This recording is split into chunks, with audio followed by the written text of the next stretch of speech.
You're tuned in to Shake, Rattle, and Goal, the official podcast of your Springfield Thunderbirds. Pekka's there on the backhand, scoring the save, rebound in the crease, they score! Hosted by Matt Baker and Steve Forney. A show that's everything Springfield hockey, with interviews including players, coaches, and staff. The Springfield Indians repeat as the Calder Cup champions. Listen to this podcast on all major streaming platforms and wherever you download podcasts. In his first year at the helm, Kevin McDonald and Drew Bannister have the T-Birds in the Calder Cup Finals. Watch the podcast on the official Shake, Rattle, and Goal YouTube page at SRG Podcast. And now, here are your hosts, Matt Baker and Steve Forney. And this episode number 19 of season 3 of the Shake, Rattle, and Goal podcast is proudly brought to you by our friends at the TDS Center for Communication and Social Learning in Amherst. They are at tdsspeech.com. By the fine folks at MassCon United Training Center in Agawam. They are at mcutrainingcenter.com. And by our friend Rob at Landscaping That Fits, landscapingthatfits.com. Use the promo code SRG10 to get 10% off your fertilization for the year 2026. Alongside Matt Baker, I'm Steve Forney. Matt, how are you, my friend? Long time no see. Doing well. How are you? Are you over the Super Bowl hangover? Not figuratively and literally, I guess.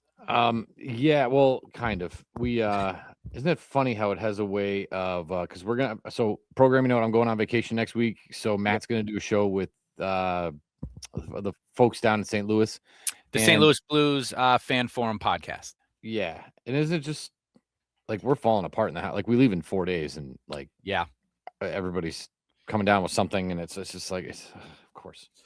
But we'll get through it, and I'm glad we'll still have some content for the listeners coming up next week as well. It might not look the same, have all the same bells and whistles it normally does, but that's okay, Matt. You just slap it together, do your best, and we'll see how that all shakes out. And just so folks know, what I'm most likely going to be doing is taking, because you, Steve, you have the platform on your computer, and then we upload it to you.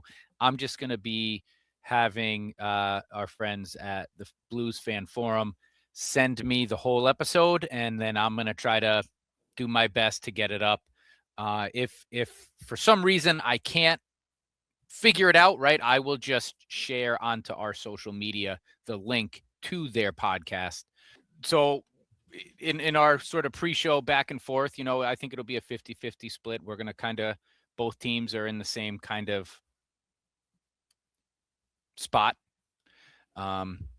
emotionally, standingsly, all of it. So, we have a lot in common right now. And I think that's sort of, it makes sense. At least that's how I'm making sense of it. It's a good time for it. It's better than giving the people nothing. Yeah. So it'll be good. And I appreciate you taking the reins on that and doing that while I am on a ship in the Caribbean.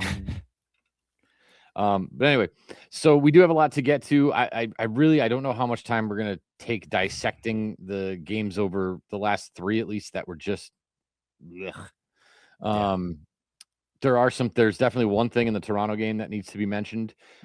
We do have some fan rants, which you guys are on. We do have our greatest Thunderbird bracket results, and one of what I think is one of the best matchups coming up that we've had so far. Where do you want to start, Matt? Is there something from the weekend, a sort of big picture, small picture thing that you wanted to discuss after the games? I guess, we do have to. So here was the weekend, right? You're right in the middle of your road trip. You're at Syracuse, you lose 3-4. You're at Rochester, you lose 0-4. Yeah. And you're at Toronto and you lose 1-5. So there's your weekend. In the micro, I know we're going to spend a little bit more time talking about Toronto. I think you and I are on the same page there. So let's just talk on the micro with Syracuse. I thought if there was like a 15-second montage to sum up this season, it would be the first 10 seconds of opening night where Skinner puts the puck off of Vadim Zarenko and it goes in. And what was it? The last 5 seconds of the first period in Syracuse. Yeah.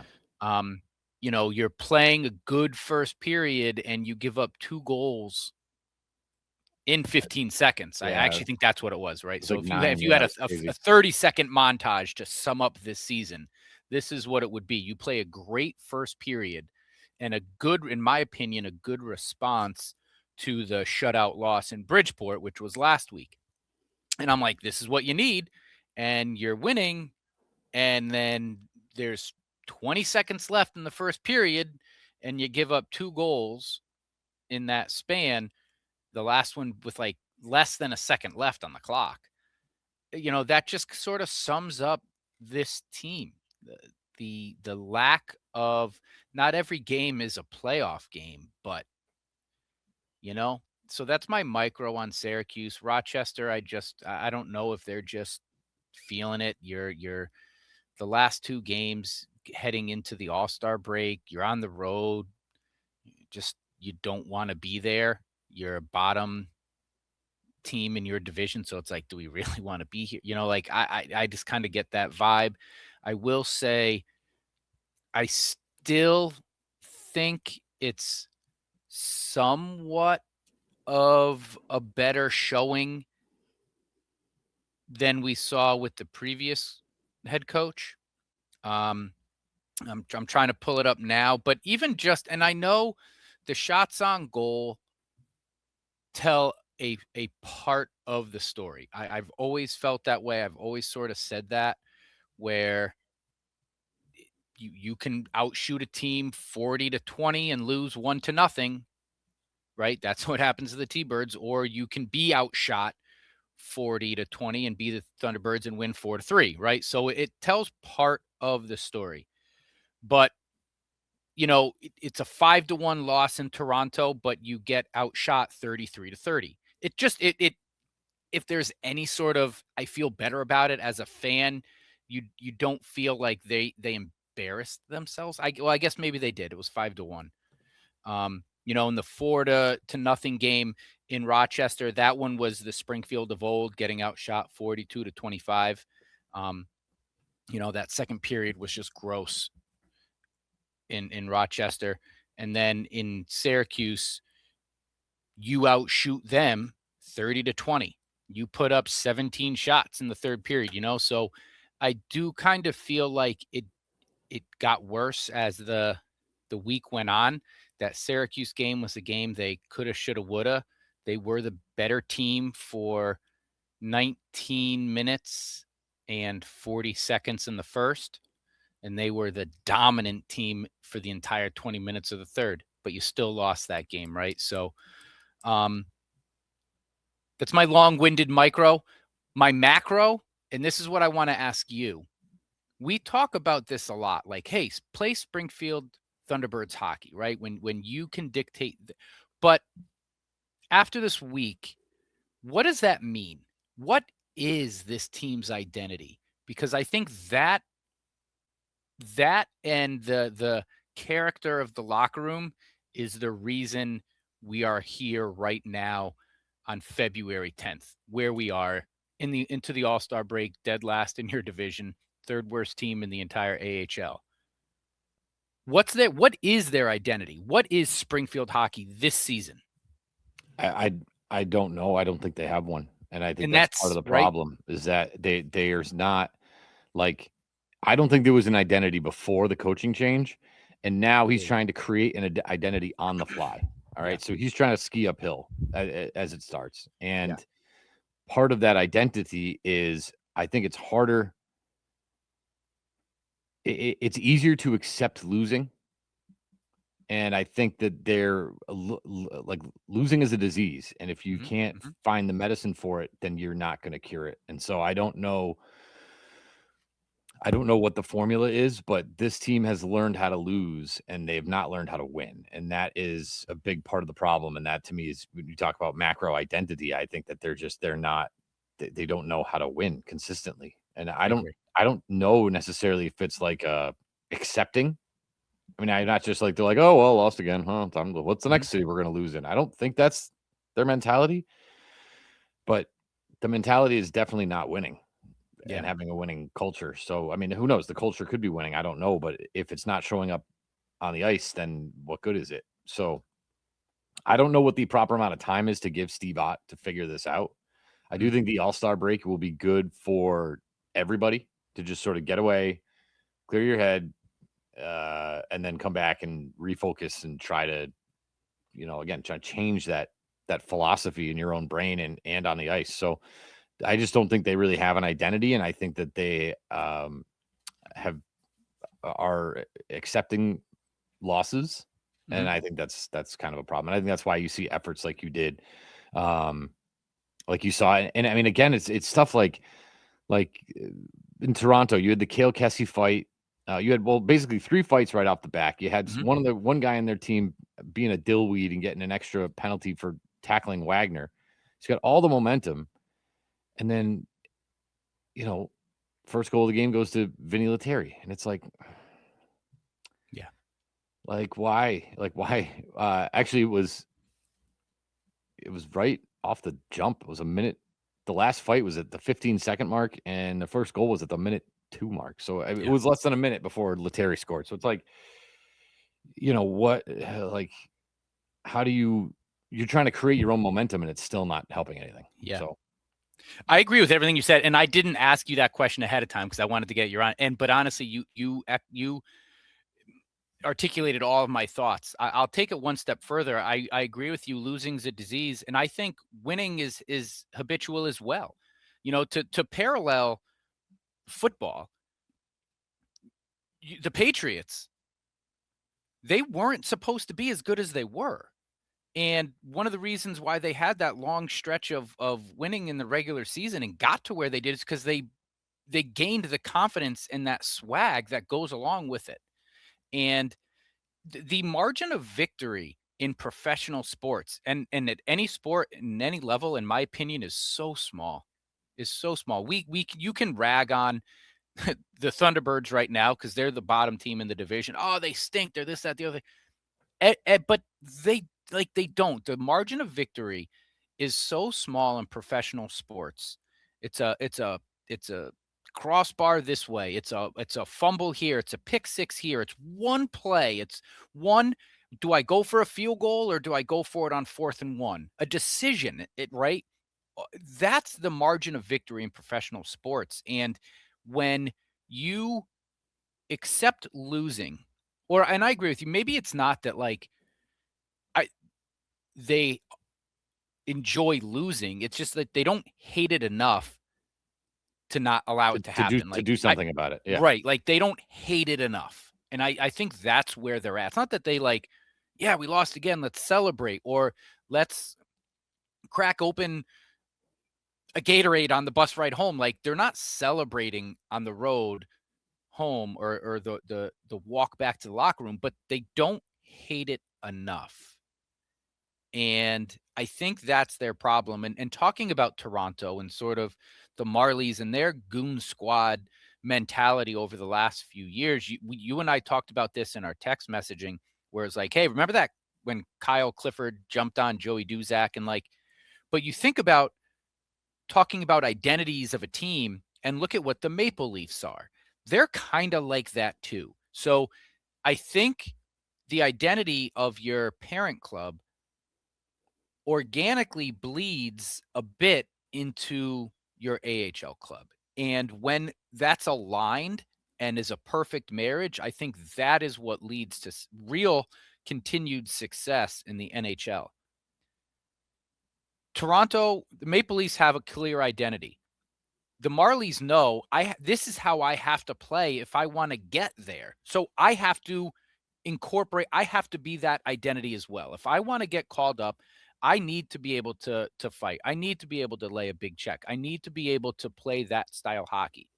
I don't watch enough St. Louis to know what St. Louis's identity is, but I don't think it's clear either.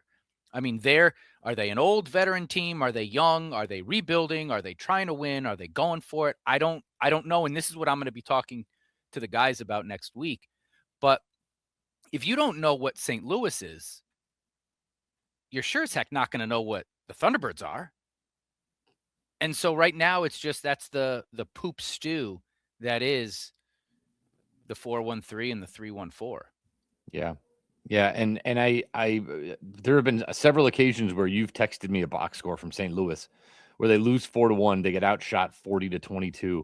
Yeah. And you're like, "Look familiar?" And I'm like, "Sure does." Right. And Or even you when know, they're up 5-1 and they lose 6-5. right. I'm like, oh my gosh, like so. I Seen don't this know. before. Yeah. Yeah. So I don't know. I don't it's got to be depressing, I would imagine, to lose as often as they are. But they probably also look up and they go like, "Okay, well, unless there's a big injury, I'm not really going anywhere." Yeah. And there's a little bit of being able to lose with job security. Like if you Mhm. are pick any player in the Thunderbirds, what happens when you're losing? Well, they're going to make trades. Okay, well, they've done that. They're going to bring in new players. Okay, well, they've done that. They're going to fire the coach. Okay, well, they've done that. And nothing's changed. So, like, Yeah. what? There's not a lot of other places for these players to look than in the mirror Mhm. and maybe the bank account. Because remember, when you get called up, you get paid a lot more, boys. So, but you're not going to get called up if you're playing the way you're playing. So, I think that there's a lot, and that's going to be a lot for Steve Ott. I mean, that's a lot for that guy to, especially someone who hasn't been a head coach, to sort of wrap your head around. And again, how do you beat it out of him? I don't know, but I think that's very much where we're at. Like I just saw uninspired hockey, like just uninspired hockey the last couple days. Besides the What fight, do you, what do you think? Well, yeah, yeah, I agree with you. I don't want to beat the dead horse. I wanted to ask you about Kessie right off the jump, throwing the stick, throwing the gloves at Rafai. They're absolutely necessary, in my opinion. Good for you, Cale Kessie. Dylan Peterson gets in the scrum as well a few seconds later. You would have liked it. I think it's hard to do that when you're on the road. Because now like you're amping the crowd up too, and they're not cheering for you. right? They're not your crowd. So it's tough when you have to be that retaliatory team. Absolutely necessary. Absolutely needed to happen. Those cheap shots that Rafai had on Robertson, and Robertson, he's not a fighter. That was it was uncalled for. He had the 1-game suspension. I'm glad Kessie and et al took care of that. It was absolutely the right play. You see things like that and you're like, all right, maybe this team can rally. And then you're like, oh, poop. And boom, the Terry scores. Yeah. So, that was a tough one. But do you want me to get into my thing? Yes, My please issues? do. Yep. Okay. Yep. So here I got a big issue, and I'm really proud of the restraint that Ryan Smith held in the Toronto game. Not only was what Rafai did against Robertson a massive no-no in the sport of hockey, but the league suspended him. Mm-hmm. So what he did was suspendable, and he was suspended. In the game the other night, he got fed punches from Cale Kessie, who clearly won the fight. Mm-hmm. Rafai finished the night with, hang on a second. He had no goals, no assists, -1, 3 shots. Toronto, or whoever's in charge of the Marlies of this, made him the 3rd star. Mm-hmm. There were multiple players on the team that had multiple point nights. Their goalie played well, and yet you made the guy who got suspended and did nothing in the game the 3rd star. That is about as middle school childish as it gets. Mm-hmm. And it's a slap in the face to the league is what it is. Agree. You're looking at the league and saying, we don't really care that he's suspended. Nah. He's the 3rd star. Like, you children. Ever sick loss for the visiting Stars when I'm watching on my couch. For some reason, I just sat there and watched it. And Ryan was very restrained about the whole thing. And because Ryan, I don't know if I should say this, but Ryan's the one who gives us the 3 stars at home games. We've talked about this before. Okay. And there is no way that if the roles were reversed and this happened the exact same way, that Ryan would be having a player like Rafai as the 3rd star of the game. Oh, hey guys, let's make him the 3rd star of the game because remember that time he started punching the guy in the face? That was great. He's gonna be the 3rd star tonight. What childish behavior. And whoever is sort of in charge of that, I would love to have I'd love to have him on and ask him what was the thinking there, because I can't think of a really good answer. I don't know. Did his wife have a baby in the middle of the third period? I don't know, but there's no reason for it. It's a slap in the face to the league. It's certainly a slap in the face to the Thunderbirds. And this is why I think, like you mentioned earlier, Toronto, Maple Leafs, and Marlies haven't won jack in a long time, because their priorities, I don't know what their priorities are, but it's not playing hockey for 60 minutes and getting to the Calder Cup finals. It's whatever you want to call this. It's whatever Kyle Clifford did, skating around chasing Joey Duzak. It's whatever that Smith guy did by blatantly jumping. Was it Wagner? As the third fight. Like, dude, there's been 2 fights. Put a lid on it, man. Save it for the second period. Nope. He's just going to go out there and childish, immature behavior. And I had a real problem with that. And maybe it's just me. Maybe I'm overreacting, but I thought that was some ridiculous stuff. No, I mean, I think you, in your position, in your role, and we've talked about this before, how serious Ryan takes it and how it should reflect the game. So you have a sense of pride, you have a sense of professionalism in there. I don't have the same passion towards it as you do, but I completely understand. And I'm looking at the box score right now, and you have, and I don't know how to, but Benoit Olivier Grew. Oh yeah, Bo Grew. Yeah, Bo Grew. Right. Who's the first star? Yeah. You have, well, no, the first star I think was, you're right. No, okay. First star was Grew. Second was the goalie. And third was Rafai. No goals, no assists, -1. Yes. Okay. And then, and I'm looking at it though, and you have other players, just the defense, +3 is a defenseman, +3. You've got players with multiple points. Noah Chadwick, 2 assists. Vinny Lettieri, who scored the goal right after all the fights and really set the tone for the whole right. rest And of the like, game. There's clearly was no intent to take that serious. And I think if you ask players, hey, how many times did you win Star of the Night? Like, to them, and again, I'm not trying to downplay it. They probably like, I don't know. Like, I don't know. Like but clearly it means absolutely nothing to the organization. I can't imagine the league is like, yeah, I can't wait to put that graphic up for you. Hey, 3rd stars, and Right. like it's childish. It is. Like you said, it's part not, of their identity, right? Like, that's kind of their style of play. But if I can play the devil's advocate, like, to their credit, like, that's what they want. They want that. So that gets rewarded, right? Like, that's part of their identity. culture. And you're right. Yeah. It doesn't, in the grand scheme of things, doesn't lead to any victory. It doesn't add any points in the standings. But, no, it's just a little tiny thing that was handled really immaturely and poorly. Yeah. And I hated it. I was sort of disgusted by it. So, like you said, they're just not taking their job seriously. Yeah. And I don't know about anybody else, but I take my job seriously. It's a job and I get paid for it. And so I try my best and I work really hard. And Ryan does too. And if I be honest, if Luke called down to me the 3 stars, and like I said, we were in that same situation and Ryan had him as a 3rd star, I'd be like, Luke, I'm not, this is dumb. Yeah. I got it right in front of me. This guy's done nothing. Why is he the 3rd star? Oh, well, because, okay, well, that's dumb. Tell him to get a new star. But I don't have to worry about that because Ryan is also a professional and treats the job the way he should, like a professional job. Lucky to have it. He's one of 31 guys on the planet that are AHL play-by-play guys. I'm one of 31 guys on the planet that are AHL PA announcers. Mm-hmm. Appreciate the job and appreciate the job that you have and take it seriously. Yeah. That's all I could want to say about that. So, oh yeah, let's hope I don't get in trouble for that. Let's hear real quick here from our sponsor. Is there anything else you wanted to get to with those games? I mean, I don't know. No, they're over with. Yeah, they're over with. Like, it's late February. It's cold. We're in last place. It's was a tough weekend. Anyway, so we do, though, want to thank our friends at the TDS Center for Communication and Social Learning in Amherst, with its unique location in the center of Amherst, allowing for clients and groups to enjoy the social constructs of city life.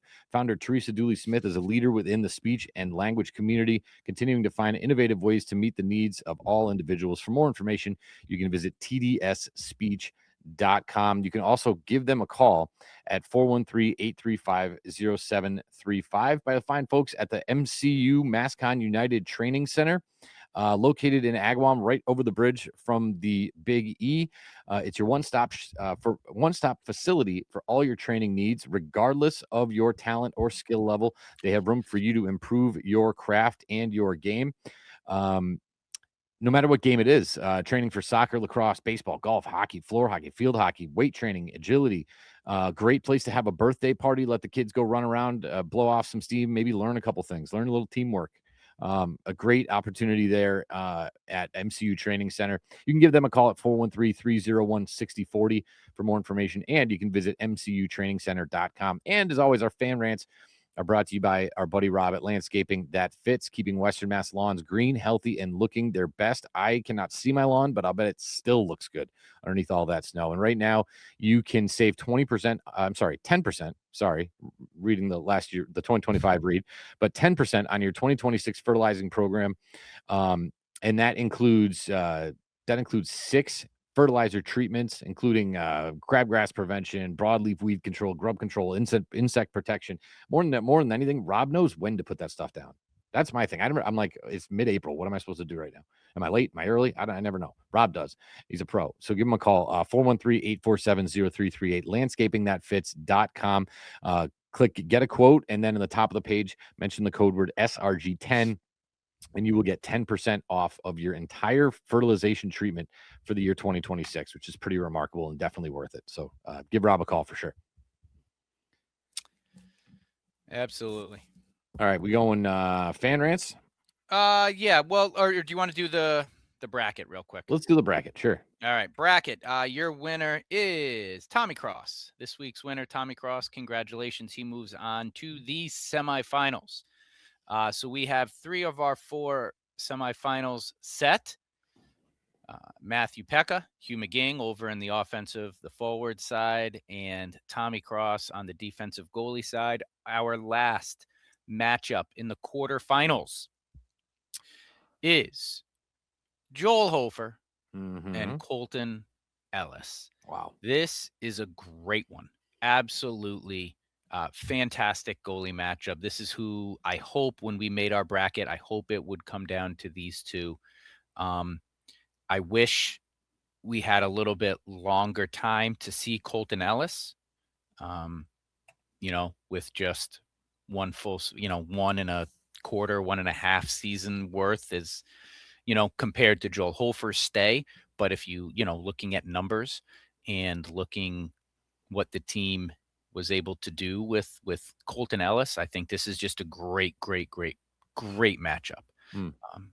So I like that when we get down to the Final Four, we're going to have 2 forwards, a defenseman, and a goalie. Yeah. That's perfect. Yeah. That's like just the way we drew it up. So yeah. I'm excited. And we only got like a few more weeks of this. So it's been fun. We appreciate everybody participating.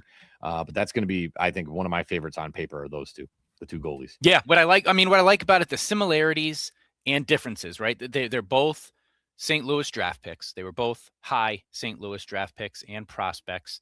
Joel Hofer was what he was intended to be kind of from the beginning, where he was the number 2 to Lindgren and then took over and then see ya, right? That's how it's supposed to go. Colton Ellis was up in the AHL, sent back down, refined his game, didn't give up, continued to work, continued to grind, and made his way back up. Probably was an all-star snub last year. But I think if he was given the reins earlier in the year, he probably would have been last year. But talking about identity, right? The Thunderbirds' identity last year was a goalie. Colton Ellis was the identity.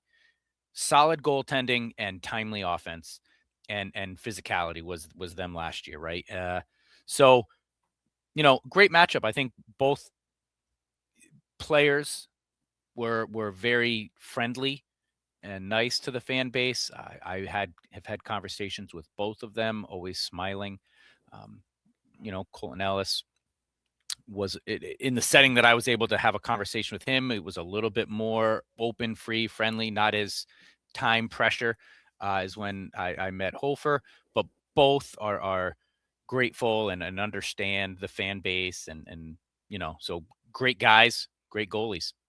Yeah, for sure. So this is going to be a fun one. Remember, fans, vote on the poll, not on the graphic. If you just write underneath the graphic, it doesn't count. We need you to actually go on the poll and do that. We both have jobs. I'm not going to be sitting in the Caribbean counting up comments and tallies. Can't tally it. Yeah.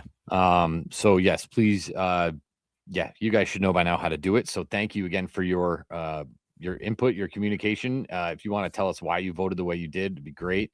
Because we do like to hear back from you, the fans. We got 3 more of these left, right? Yeah. This one, and then the 2 final 4, and then the 4. So it's exciting. Real quick, I'm curious, Matt, thoughts on, I know we're recording Tuesday night, so we're not catching the skills competition, but just the AHL, how they handle it on the whole, the All-Star game and everything else. And I think it's kind of tough timing to be right in the middle of it. Makes sense for them because it's the middle of the Olympics, but yeah, I mean, if I have a choice between USA and Slovakia or the AHL All-Star game, I know which one I'm choosing. Yeah. You know I mean, that. So let's Olympics aside. In years past, I think they do. The AHL does a nice job. It's meant to be a showcase of their talent. I think they read the room and understand, hey, this player is moving up to the show next year, so let's get him in the All-Star game this year. Dvorsky, not that he wasn't deserving of it. He was, right? Yeah. He was completely worthy of it, but they understand that. They understand it. There's a mix of veterans in there as well at times. That's what I mean, where I feel like Ellis was a snub for it. I think they should have, had they whatever. The 3, as far as the skills competition go, that's always fun to watch. I think hockey does a nice job with that. As far as the games go, it's the basically you're playing a whole bunch of overtime series. So it's fun. I remember talking to Casey Terreri about this, friend of the show, former referee in the AHL, and got to work the All-Star game last year. And he's just like, you're just sprinting back and forth and back. It's so open. It's so free. So for that, I've been critical of not really liking the 3-on-3 overtime because it doesn't resemble hockey enough. You just played 60 minutes of hockey and then now let's do something else. But it's excitement. It's fast. And I'm good with that in an All-Star. I don't want to see somebody taking a cross check to the back because they're posting up in front of a goalie in an All-Star game. And that's not going to happen anyway. So I kind of like the fact that they allow their stars and their athletes to just play fast, play free, and put on a show for the Have fans. fun. That's what it is. So I'll give them a B+, A- kind of range of a grade for their All-Star weekend or their All-Star break. Yeah, I mean, I'll just mention, but because we hosted it in 2019, and I was thoroughly impressed with how they prepared us for what we were doing. I mean, it was up to us to do our thing, but to know what was coming, when, how it was going to look, what it was going to say. They were super professional about the whole thing. Again, they took their job seriously, and I mean, it was a blast. I had just an absolute great time doing that, but the organization and the preparation that the league puts into these type of events is pretty special. And it was actually really impressive to be a part of the sort of behind the scenes, other side of the glass of it was fascinating. And like I said, they did a great job, and it was in Springfield, and I'm sure they've done a great job with every city since. So good for Rockford for hosting. Seems like a cool place to have it. I am curious tonight to see what the All-Star game is, the aesthetics. I love looking at the line combinations. Do you put a guy from Hartford and Springfield with a defenseman from, Providence just because they all know each other? Or do you completely spread them out? Or I don't, or are they, is it division still? It's by division. Okay. Correct. Oh yeah. So you're going to have to. By division. It's kind of like a round robin where they That's right. play and then they end up, but there's it feels like there's like a dozen different matchups and games, and Yeah, so yeah, they yeah, they yeah. do a nice job with it It's by fun. division, and like I said, I don't know how else you would do it with these young guys. It's not like you in the NHL. Connor McDavid is going to be in the All-Star every year, right? He's going to be a 10-time All-Star, so you see him every year. In the AHL, as it should be, you're one and done. Like, all right, you had your moment. I like the fact that they give it to veterans, and they're all deserving. I'm not knocking any. They're all Matt Luff is absolutely deserving, but you can give it to a veteran or you can give it to a kid who isn't going to be in the league next year. So you put his talents on display, and I think that they find the good mix there. So I was just gonna say I was following. I got a newer follower on Twitter, Elaine Shercliffe, and she writes for. Oh, Elaine, give me the team in a second. It might be Rockford, but I have to double check that because I'm down her timeline. 49 players participating in this year's events. 44 are playing in their first All-Star, which is cool. Yep. 27 are age 23 or younger, and 12 are AHL rookies. That's impressive. 28 have played in the NHL this season. Since 1995, 977 players have completed in the AHL All-Star Classic. 94.4% of those have also competed in the NHL in their careers. That's awesome. So you're looking at, you're looking at NHL players, which is awesome. And Elaine, I apologize. She covers the Grand Rapids Griffins for Graced by Rain podcast. So I just want to make sure I give her proper shout out. But just really interesting numbers and really cool to see all that unfold, like I said, and look at this roster, who's on it and where they are a year from now, two years from now. It's kind of cool. So yeah, there is that. Fan rants by our friends at Landscaping That Fits. Take a minute here and pull them up because I was looking at Elaine's thing. Well, let's start at the top. With so much change, I'd be says Lola. Our friend Lola says, with so much change, I'd be happy to see a 6th spot, but time will tell. I can't wait to see it. Lola, I still believe I'm still riding the 3-horse race thing. It's a 3-horse race for 6. It's you, Bridgeport, Hartford. All you have to do is beat those teams to get in. It doesn't look good now, but hopefully, again, that's still my mindset is, if Lehigh Valley beats Wilkes-Barre, that doesn't affect me at all. It's okay. Who's Hartford playing? Who's Bridgeport playing? What's the score? Did it go to overtime? Those are kind of the questions I ask myself night in and night out. Yeah. I'm with you. Mike Klemty writes, I think the first couple games under Ott were a prove yourself type of games. They started playing hard and winning small battles. The shininess of a new coaching change has worn off, and they've regressed back into bad habits. As much as I hate to say it, I'm starting to think it's a locker room leadership issue and maybe not a coaching issue. I guess, yeah. I mean, look, I said this at the beginning. I'm not going to tie Steve Ott to wins and losses, whether or not he should be back. This was a bad week. 3 losses, 4 straight, including the one in Bridgeport. For at least the Syracuse game, I think they played better. Like they got the L, they lost, but they played well enough. They could have, should have won. It was those 16 seconds in the first period. All that matters, but right. So I'm the play on the ice is what for me is going to say coach good, coach bad. The only thing left is it is like and you talked about it too. Like you got to look yourself in the mirror, players. Yeah. And yes, you do. And Montgomery's a 5-year deal. I think he's year 2 into it.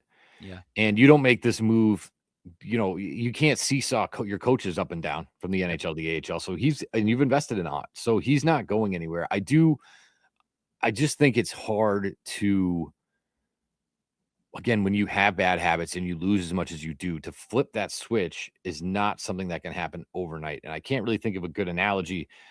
You can't expect bad habits or even attitudes, emotions to just all of a sudden, boom, change in the long. It can work in the short term, but eventually when the going gets rough, right, you're going to resort back to, well, here we go again. And I think that's sort of the sickness of the Thunderbirds this year, and it's not like we're not talking about, oh, it's been 5 years in a row. Like, this was a playoff team last year. This was a team that was 1 goal away in game 2 against the Bruins from advancing to the second round. I do think having Ellis stolen away at the during that waiver period before the year started, I do think that kind of kicked him a little bit, kicked him in the nuts a little bit, and they were a little bit shell shocked. I do think that, and I think that tied to a losing streak, tied to potentially some old school coaching methods, just added to this perfect, unperfect storm of where we are right now. Yeah, for sure. Well said. Our buddy Vincent Carroll, it's kind of a long one, but continuing to be a rough season, back in last place, tied for third worst in the league, only 5 wins and 17 they played since January 1st. I think the coaching change was positive, but the inconsistent play continues to be a problem. He loves your Wonderbirds moniker, as I do too. The Wonderbirds, I think, are back. Yep. Unfortunately, considering all the skill, the team is not playing up to their potential. Is it a team chemistry, leadership, or culture issue? I would say 2 out of 3. I think is team chemistry or culture. I still believe in Matthew Pekka. I believe in Steve Ott. I believe in the veterans that are on this roster to lead by example. It's just been tough to put it all together, I guess. Unrelated, I'm curious as to why we don't play some of the other teams that are reasonably close, like Chicago and Cleveland, and no games against Rockford, Grand Rapids, or Milwaukee this year. Why can't the league put together a more balanced schedule? I'm so sick of seeing Hartford, Bridgeport, and Providence. First of all, Vinny, if we were in first place and we were smoking those 3 teams, you would love to see Hartford, Providence, Hartford, and Bridgeport. Yeah. But in all seriousness, I get what you're saying. I would plan more games against I'm really not interested in teams in the Central. I mean that respectfully, because like I said, those are teams you don't know. The first period and a half is a feel out process. It's a whole thing. I would love to see more Utica, Belleville, Rochester, Cleveland. He had Cleveland. They're in the north. Syracuse. I'm all done with Toronto. Syracuse and Laval. At the same time, having said that, I think the NHL has the opposite problem. Like, there's no reason why Bruins Canadians happens 4 times a year out of 82 games. That to me is something that needs to be changed. Those 2 teams should be playing 10 times a year and pummeling each other. That's what I mean. Nothing gets a hockey person going anywhere in the country than Bruins Canadians or Oilers and Calgary. The Battle of Alberta, they call that, and even Toronto and Montreal and Toronto and Boston and Florida's in the division. You should be playing those teams 9-10 times a season. So I agree. It does get exhausting. It makes my job actually easier because once you see the same roster with the same people, you kind of know who number 19 is, coming into the building. So I get that. I wonder what's going to happen with Bridgeport not being in Bridgeport next year. If that's going to mean more, the way that I'm guessing, I don't know, but I would guess that we would go to a 7-team division in the Atlantic, and you're going to have whatever that is, how many times they play Bridgeport, 10. You're going to have 10 more games that you're going to have to reschedule. Do you schedule them against Hartford, Wilkes-Barre, Providence, or are you playing teams that are drivable? You're not hopping on a plane to go to Syracuse, Toronto, Cleveland, Rochester, Belleville, Utica. So I don't know. I kind of like the idea of more games within the conference, but outside of the division. That I agree. Your question. Yeah, no, I think you're looking at Bridgeport moving to the other coast, so I don't think you see the Islanders, or they'll probably be rebranded. I don't know. The Bulldogs. Yeah, I don't know what you would call them, but so you probably won't see them. But give me more Syracuse, give me more Utica, give me more Rochester. To me, that I'm with you. That's cool. I mean, we got the Wild coming up this week. We'll talk about that in a little bit, but yeah. Even this respectfully, like, I have no interest in Iowa. Like, yeah.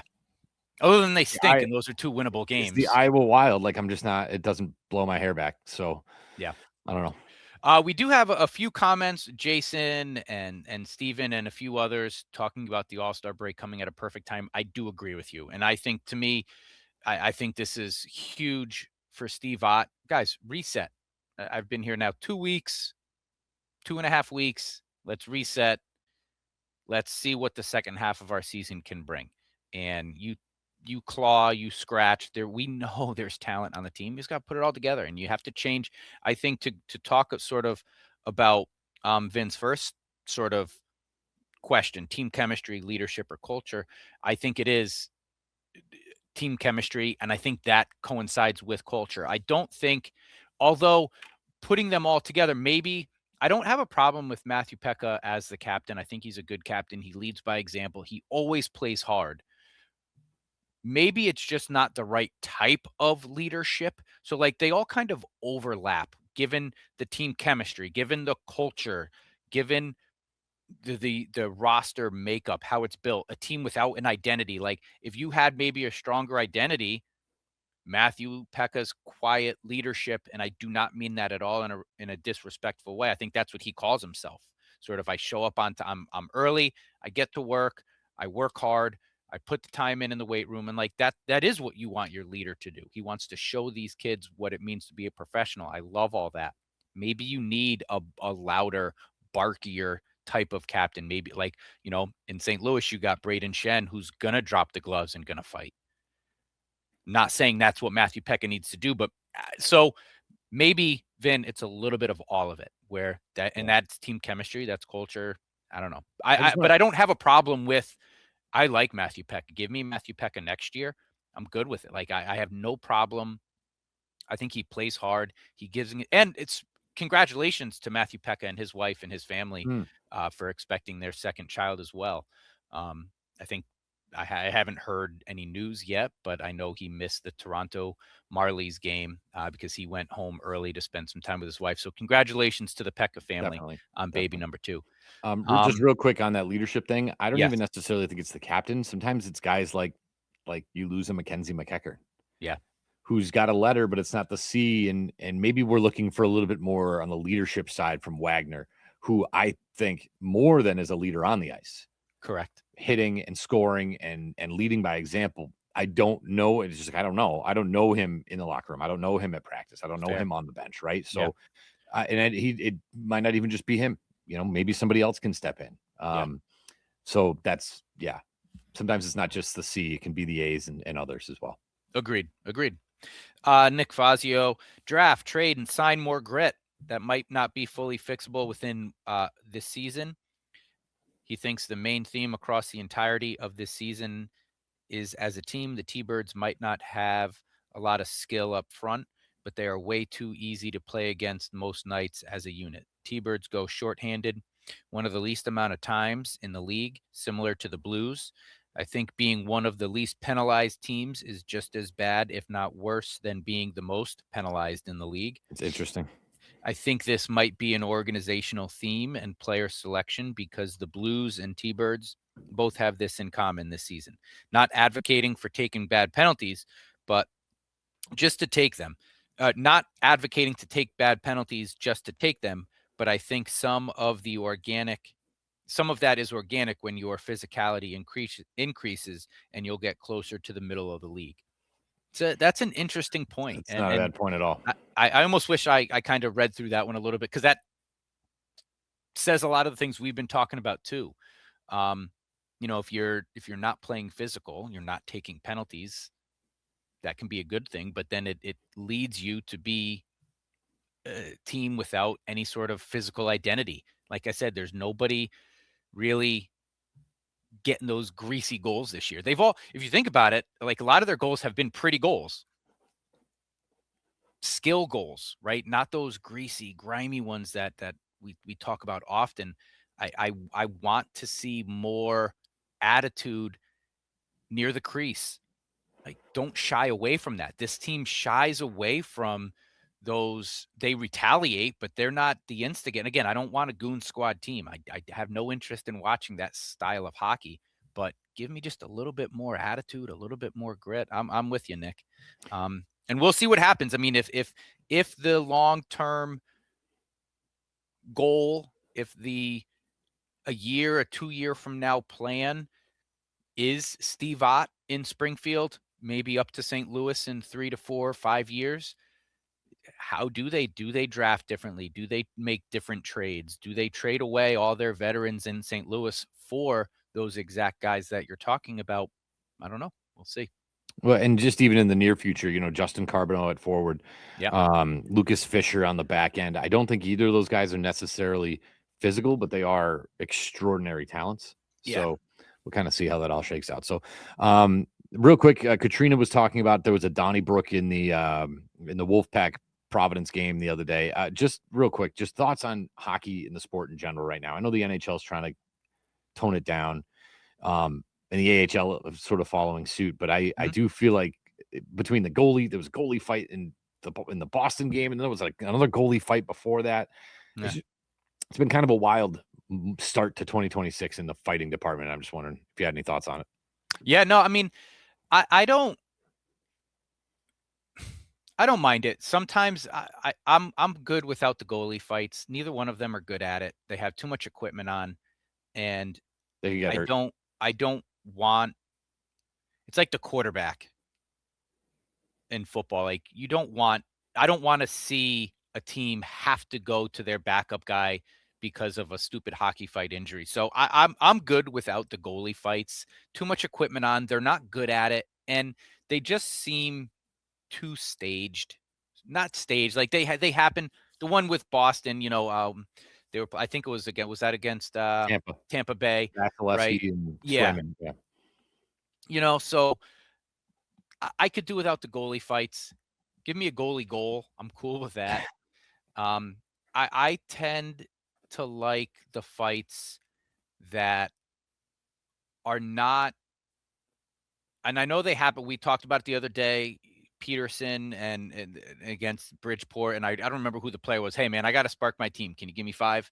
Luke Rowe, something like that. Yeah, I can respect. I know that's part of the game. I respect that part of the game. As a fan, give me the more emotional fight. I like that a little bit more, whether it be Hunter Skinner stepping in after Luff gets concussed after a bad check. Give me the Kessie kind of fight. There's emotion there.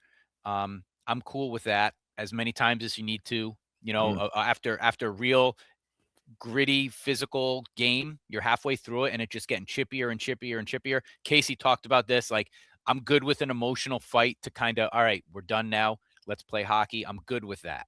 I was gonna say that's my favorite kind is the especially when it's a home game and they're wasting all my time face washing each other after every whistle. It's like, guys, I want to go home. Yeah, I like doing my job, but at some point I need to go home.